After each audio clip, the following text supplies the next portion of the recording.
Moving countries comes with its own peculiar challenges, and not knowing what to do when you arrive can make settling down quite difficult. So in today's video, I'll be telling you about what you need to do in the very first few weeks when you arrive in Canada, and even when you relocate generally. So if this video sounds like something you're interested in, definitely keep watching.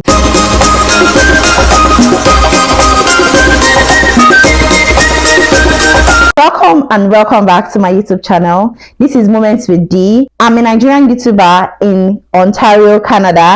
On this channel, I talk about immigration tips that can help your settlement easier, such as this video. I equally do vlogs, travel tips, and just generally fun stuff. I'm sure you will enjoy my content on this channel. Definitely like, share, and subscribe to this channel. Turn on the post notification bell so that whenever I post new videos, of course, you'll be notified. Without saying too much, let's get into the crux of today's video.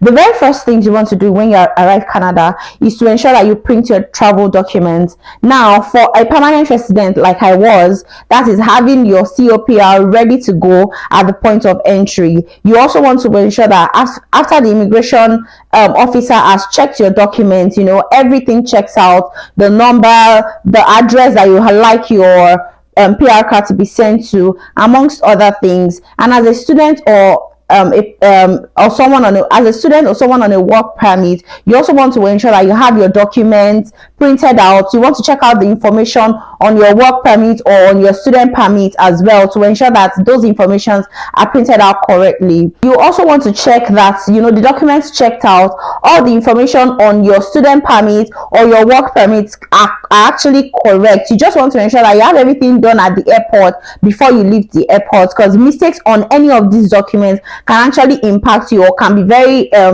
difficult to correct afterwards. Secondly, I'll be moving to your social insurance number. Social insurance number is an identification number, is a 9-digit identification number that you need, or that helps you with getting a job, or literally identifying you in Canada. And this number is very unique, it's very important, and you want to ensure that you keep this number safe at all times. There are just very few scenarios where you might need to disclose your social insurance number. The very first one is when you get a job in Canada. When you are sure that you've gotten a job, your employer is verified, you disclose your social insurance number to them. Secondly is when you're trying to get benefits on your tax filing and the likes. You are also allowed to disclose your social insurance numbers. Then maybe the third one is also when you're trying to open a bank account, you would need to disclose your social insurance number at that point as well. So you want to ensure that you have this sorted in time. You can do this at the airport, but this is if you come in during business hours at the airport. Like when we arrived Canada, we couldn't do our social insurance at the airport because we arrived quite late. I'll insert videos of where we went to do our social insurance number. To get your social insurance number, you visit Service Canada. That's where you will get to do your to get your social insurance number, and you will need your passport and your COPR if you're a permanent resident, or your study permit or your work permit if you're here to study or if you're here to work. So you need those documents to actually get your social insurance number. They will ask you maybe for a phone number if you don't have anyone. I don't think it's not compulsory.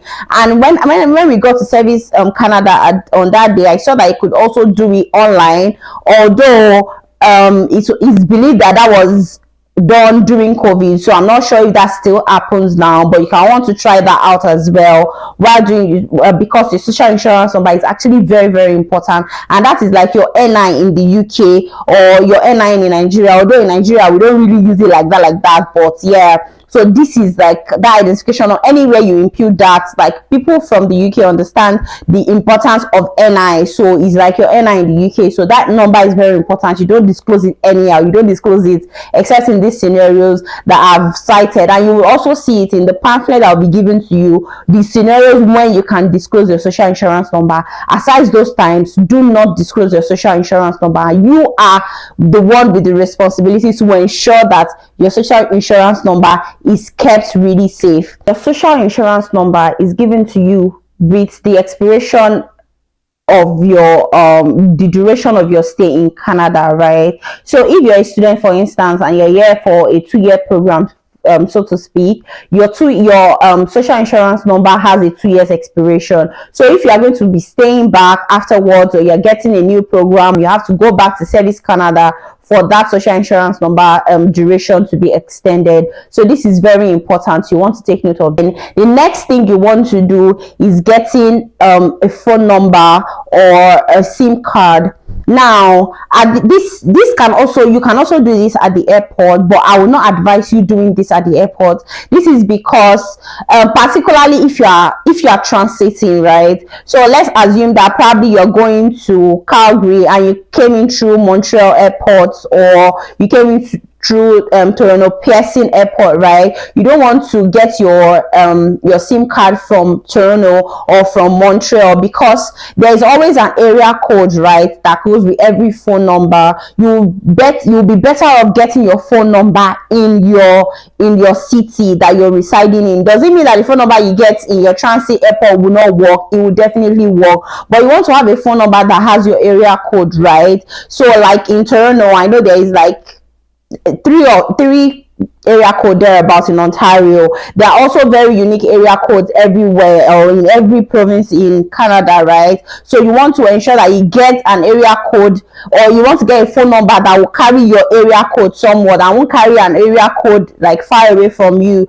Imagine you're trying to get a job. Recruiters actually understand this these things, would look at your phone number and they can just be like, oh, this person is not in this, maybe this person is in Montreal, or this person is far away in Calgary, whereas you are in Ontario, or far away in New Brunswick, whereas that's not where you are, something like that. So you want to get your phone number within your area, right? And there are lots of plans that you can go for. There are lots of telecommunications company as well. There is Telus, there is Bell, there is Rogers, there is Fido or Fido or thereabouts. So you have like a couple of them around that you can just go and look around for their plans and look around for discounts as well. Some of them have student discounts, some of them have newcomer discounts as well. So whether you're a PR or you're a student, you can actually, or you even have a work permit, you can just mention to them that you are a new immigrant. If there's any new immigrant package that they have, you can look at that, and then you can just take anyone that you're actually very okay with. And because internet is actually very important in this country, you also want to like get one that will give you at least some data on your phone, moving around in a new country, navigating your GPS and all that stuff. You don't want to be outside and your data has finished and you cannot just try to move from point to point, right? So you want to ensure that you do that. Like in my own case, what we did was immediately we left Service Canada after getting our SIN. What we just did was to go to Rogers. We checked for telecommunication company around, and we saw that Rogers wasn't far from us. We went to Rogers.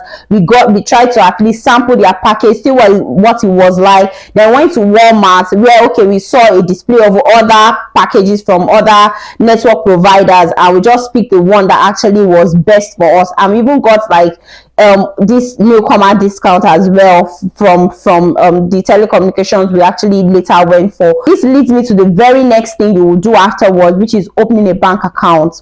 Now it is important to get your phone number before you open your bank account, because when you are trying to open your bank account, right, you will need to put like your contact details and all that. So you want to like get those notifications on your phone, right? So at least you'll be able to have a phone number to provide when you're opening your bank account. Then opening a bank account, don't just stop there. Ensure that you open a bank account and you get a credit card, particularly if you are looking to stay in Canada for the long term. Now, if you're not looking to stay in Canada for the long term, well, it's good. You don't have to build your credit score. But if you look to stay in Canada for the long term, you need to build your credit score, because this is what will avail you opportunity to maybe get a car finance, get a loan, get a mortgage in buying your house and all that bit. This country actually, thrives on credit, right? So you want to ensure that you have a good credit score. In fact, some houses or some landlords will require most most landlords actually will require you to have good credit score, or will require you to even submit your credit score before they give you an apartment. So you want to ensure that immediately you go to open your bank account, if your advisor at the bank did not mention that to you, you want to mention it to them that you need a credit card. And also you also want to mention to the advisor that you are new in the country, because there are lots of packages, new immigrant packages. When we came, CIBC had this 2-year package, RBC had 1 year free banking and all those other things for new immigrants as well. So you want to go to these banks. There is TD Bank, there's Scotia Bank, there's RBC that I just mentioned, there is CIBC that I just mentioned as well. So you just want to like go into those banks and really like just see what they have to offer, right?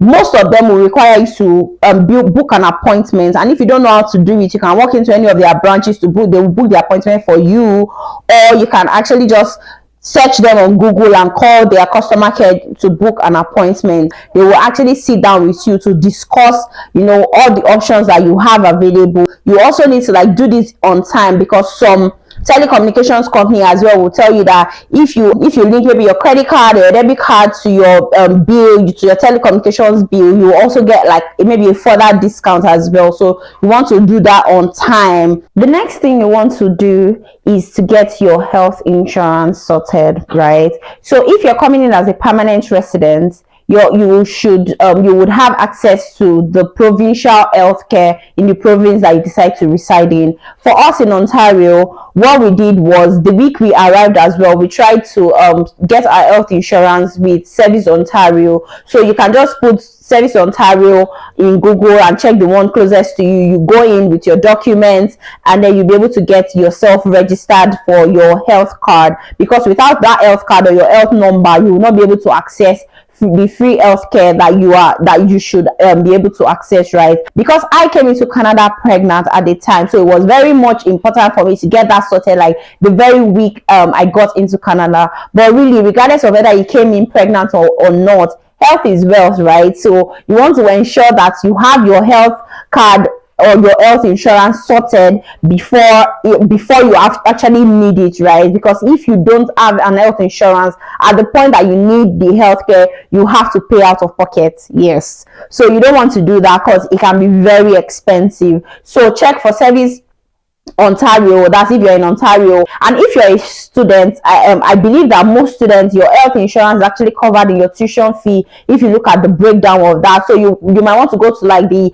international student desk in your school to actually get that confirmation and see what it also covers, so that you will know what your health insurance cover and what it doesn't cover. And even as a permanent resident, right, it's not like your health insurance covers everything. So you also still want to like read up on it to know what your health insurance cover. And once you have that sorted, you can literally start looking for a family doctor or near you. So I'll put a link in my description box that will enable you to check your eligibility for Ontario health insurance plan, which is called OIP. That's what we call our insurance plan, the provincial insurance plan here in Ontario. The very next thing you would do after arriving is getting your accommodation in Canada, right? And getting accommodation can be stressful. I'll just insert a little clip of how we went house hunting, and just show you one of the houses we went to check. If you'd like to like see other videos of house tours in Canada, you can want to drop that in the comments, and then I'll definitely just upload the other ones that I have. But getting an accommodation can be daunting, and now in Canada is even worse. I have experienced what it's like getting an accommodation in the UK, and I know that wasn't fun either. So getting an accommodation can be a lot. Here in Canada, you can still get a realtor to help you with your accommodation search, but the thing is, you give your realtor the details of the kind of your spec, what the kind of accommodation you are looking for, and you don't have to pay them, because they get their payments from the landlord. And even if you don't want to use the route going through a realtor as well, you can check Facebook Marketplace.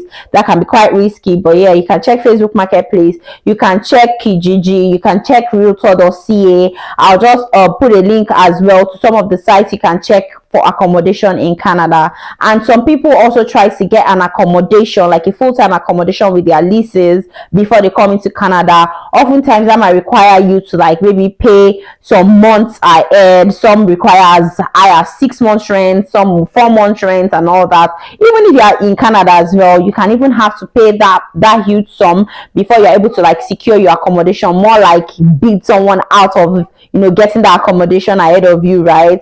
So you might also want to have that at the back of your mind so that you can know how to sort out your temporary accommodation before you get into Canada, so you have a place to stay pending where you do all these things that I've mentioned prior to now. And that way, once you are in Canada, you can physically see the accommodation you are going like ahead to get before you make payment for it. But if you also like want to get your accommodation before coming to Canada, well, that's all on you. But if you need temporary accommodations, you can put up with someone, you can put up with families or friends, you can get an Airbnb, you can get a hotel, you can maybe share with someone. And if you're not all these Nigerian groups or all the groups as well, you can actually just people also share accommodations on there as well. Maybe you're looking for roommates and everything, and you can just get that before you like get your own place.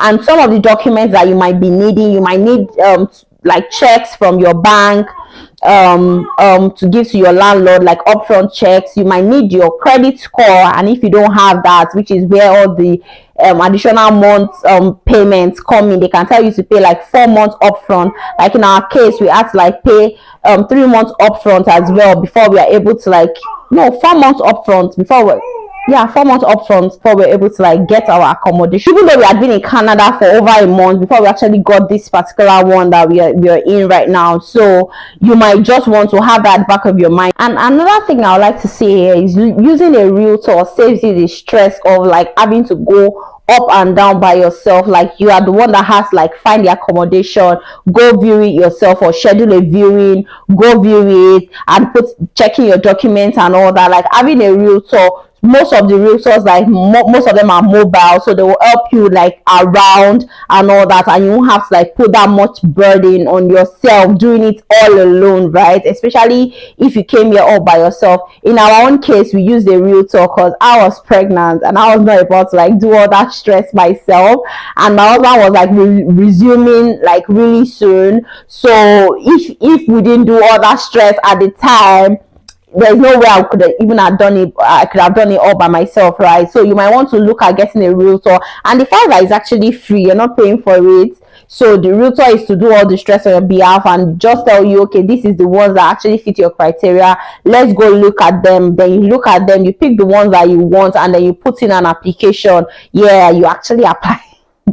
Yeah, you actually apply for accommodation, right? So you put in your application, and then if you get it, then you get in. So I'll just put the links to all the ones I said in the description box, so you might want to like check out those websites where you can get an accommodation. And if you need a realtor, you can just check realtors near me, or even maybe from chatting, or from dropping your contact in one of these applications like realtor.ca, for instance.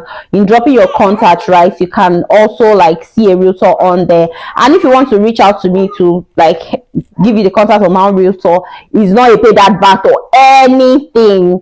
It's just I can also like do that as well. So you need to actually get your accommodation sorted, because it's when you have accommodation, that's when your mind like you'll be calm enough to like do every other thing. And even at like if you go to Service Ontario as well to get your Ontario health insurance plan, your HOIP, if you want to get your health insurance plan, right, you will actually even need to show like a listing document or any document that actually shows that you are here or you are based in Ontario. So getting an accommodation is a very big deal. The next point I want to be discussing is getting a bus pass or Presto card, like we call it in Ontario here, right? So you also want to get your bus pass sorted, because Canada is big, Canada is large, everywhere is far from everywhere, like Ontario specifically or particularly, right? So everywhere is far from everywhere, and getting around, you don't want to like add that stress or that burden upon you. We got our own Presto card from Union Station, so you might just want to check the train stations around, if the ones where you'll be able to like get your your bus pass, or if you're an international student, you might also want to ask at the international desk if you have free passes or not, and what it's like, so that you will know what to get, right? Because this is going to help you with moving around. In my own situation regarding this job pass and all, I was lucky. My sister-in-law was like everly available to like take me around. Like she's just a blessing. Like God bless her for me. So she was actually, helped like our navigation around most of the time, and even the time that we needed to like move around, trying to like explore the city on our own, we used our pass before we finally got our own Presto card. So if you are one of those that you really like got the soft landing, like you got the soft settling in, like you need to go again and thank those people that helped, helping your settlement easy, because it is not easy. Ask those who don't know anybody here, they will tell you that it's not easy. When we migrated, to the UK initially, it was tough because we knew nobody in Scotland, nobody at all. So it was just us, myself and my husband, just looking at ourselves, and whatever it is that we did is what we did, and we made lots of mistakes, which is why videos like these are out, so that they just help you, like, knowing what to do and how to do them. So you should actually have liked this video by now. You should have shared it with someone that is migrating to Canada or newly just arrived Canada and need a video like this. And another one like it, similar to this point that I just made, is getting your driver's license. Like I said, Canada is really large. Canada is very big, right? So if you are one that you are driving maybe from Nigeria, you might also want to like get your extracts when coming, your driver's license. You'll still be able to use your international license in Ontario for 60 days, more like 2 months, right? And afterwards, you won't be able to use that. In other provinces, it could be 90 days, thereabout. So you want to also check what the law for international license is in your province, but you need your extracts to be able to like get exempted if you've been driving for long. So you need your you need your license sorted. And even if you're not looking like getting a car, that will serve like another means of identification aside carrying your PR card up and down or your student permit and thereabout. At least if you write your theory test, you will get that that card, passed it, that will say, okay, you can use that as another means of identification. So you also want to look at getting your driver's license on time. After having sorted your accommodation, another thing you want to sort quickly is getting a family doctor, right? So getting a family doctor is similar to getting a GP, like we have in the UK, right? So you want to get like your own doctor, your own family doctor that can attend to you if anything happens, or you need a doctor's attention before you are maybe referred to like maybe an hospital or somewhere, depending on the criticality of the issue, right? So you also want to get your family doctor promptly. They are working clinics as well that you can just easily walk into if you need like medical attention.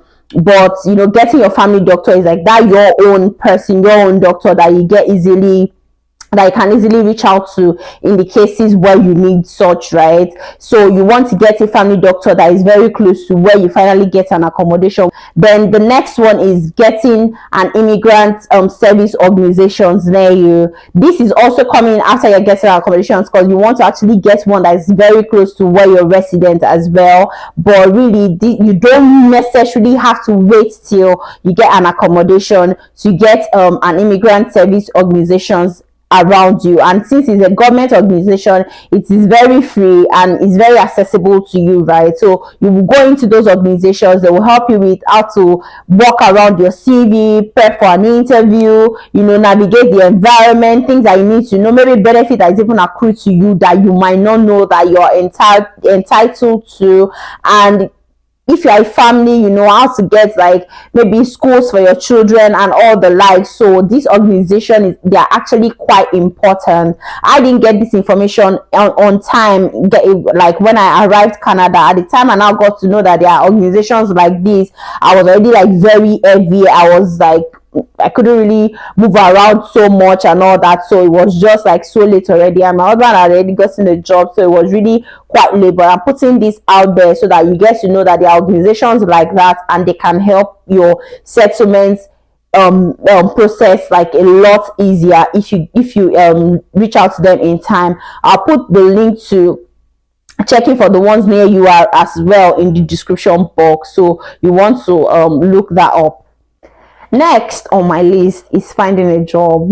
And we all know that this is a daunting task, and really, in my opinion, particularly if you are coming in as a permanent resident, I would not say you have to wait till you get into Canada to start trying to get a job, right? Change your LinkedIn location, register on indeed.ca, register on all the job banks that in Canada as much. Check the job bank as well. Just start looking at the provinces that you're going to. Check the province, the jobs in those provinces as well. Start putting in your application on time, and if you don't get enough callbacks, you start knowing that maybe you need to like rework your CV. At least you start getting traction as to how your CV is doing in the job market. So you want to like update your address or your location on LinkedIn, update your address on your CV to say, okay, Calgary, Alberta, that's where you are at.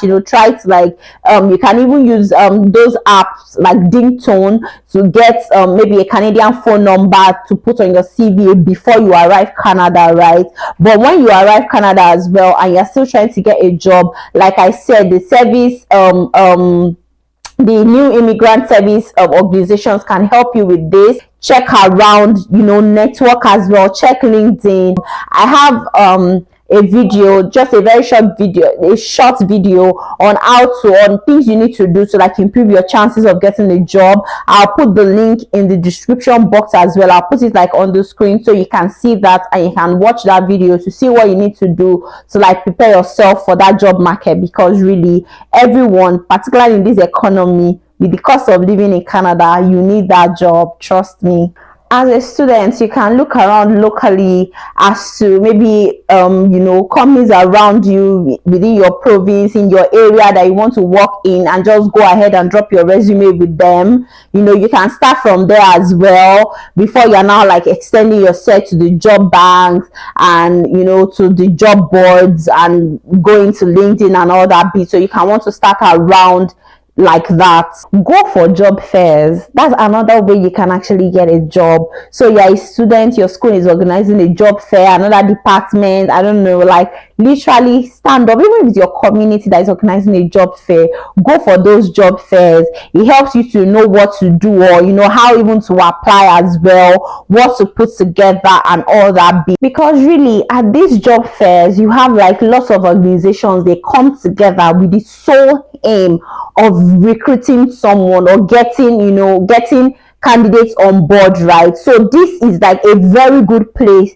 to test your prowess as well. Even if you don't get the job, it helps you test your prowess. It helps you test how prepared you are for interviews. It helps you test how well your CV is doing, and you might actually even get some feedback from those interviews at the point or from that job fair that would help you land that your dream job. In my case, we didn't do any job fair. Like I said, my husband got like a job the second week we arrived, to the glory of God. Like that's one testimony. Don't worry, I'll tell you guys about my testimony afterwards, but God really came through for us big.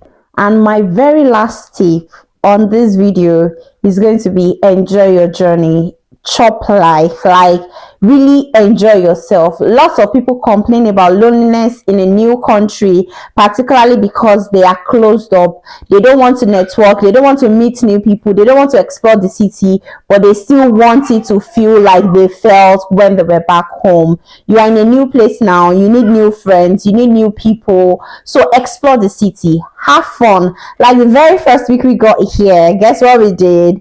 I went to Niagara Falls. Yeah. And even though it was winter at the time and all that bit, but it wasn't yet the harsh winter, yeah, but I still went there. We had fun. Like I'm going to be putting in certain clips of fun times. Even though I was pregnant and all that, like it didn't stop me from having fun. So you out there as a student, you're here to work, you are a permanent resident, there is no law that stops you from having fun. Even if you are still struggling in one area or the other, you're still trying to get a job, you're still trying to sort your accommodation, whatever it is that you're still struggling with, try to have some fun because it's life now one. You can literally try and get new hobbies, explore your community. You can even go to Facebook and search out like maybe footballers in Brampton, or maybe Scrabble players in London, Ontario, something like that. You can do that and check that out on Facebook, and you will meet people of like mind, people you're actually genuinely like interested in. Or if you're a student, you have a couple of black people around you, or you have a couple of friends, maybe in school and all that, you can organize game nights. Winter does not have to be all boring. It doesn't have to be all dolled up, literally. Like even if you can't do outdoor activities, you can literally do indoor activities and you will have so much fun. You don't have to like break the bank to have some fun. The fact is, you are here now already. Let's forget about what could have been if you are back in your home country, right? You are here now. This is new home, or this is going to be home for a while if you are here to study and you're going back as well. So this is home for a while. So while you're at it, this is an experience you also want to ensure that you enjoy. You don't want to remember these years of your life and you're wondering, where did the time go? Like, what did I do with this time of my life, right? So just have some fun, enjoy, live, right? You are here already, so why should you be reminiscing about what could have been? This is what is. Enjoy it. That's it on today's video. Thank you so much for having watched to this point. I hope you're able to learn a thing or two from this video. I hope this video helped you out in sorting one or two things, and I hope you also like this video showing me how much it helps you. I hope you drop a comment at least to encourage me in the list, or tell me which province you're in and how you also navigated your own journey as a new immigrant at the time you moved in. Until I come your way next time, thank you so much for watching. This is Moment VD signing out. Bye.